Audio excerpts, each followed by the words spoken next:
А? Кой викаш? Що е? Да е по-хладничко. Хубаво?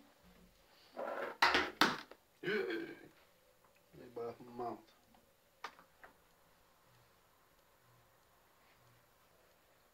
Колко бе?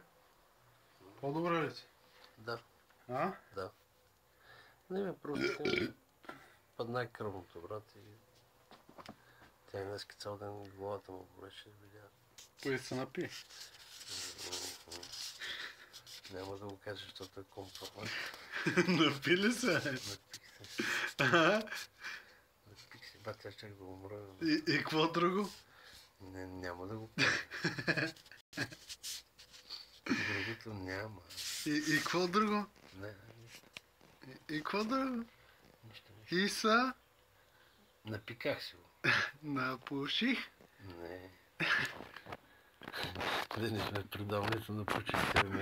Това направим в Холандия, не такова напуших.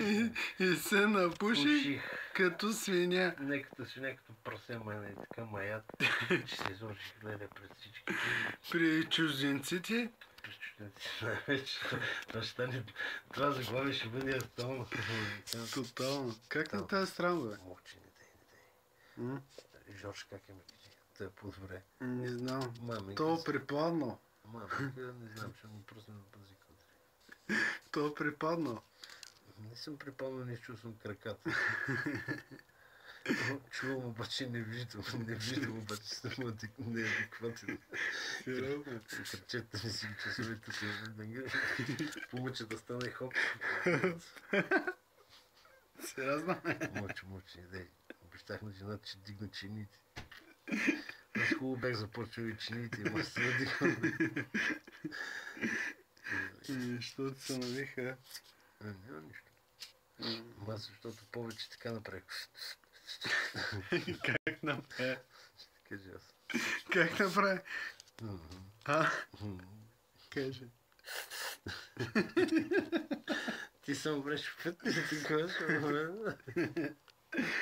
Как направи? А? Бърче, да, аз от бърче да гледам. Съм наджаскав като много бранец. Сериозно ли?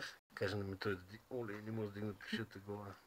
Той не спи, човек. Той не спи, му каже да дигне маста, защото... Ти луд ли си? По полечките не тръгнат. Сериозно ли? Да, смеят се всичките.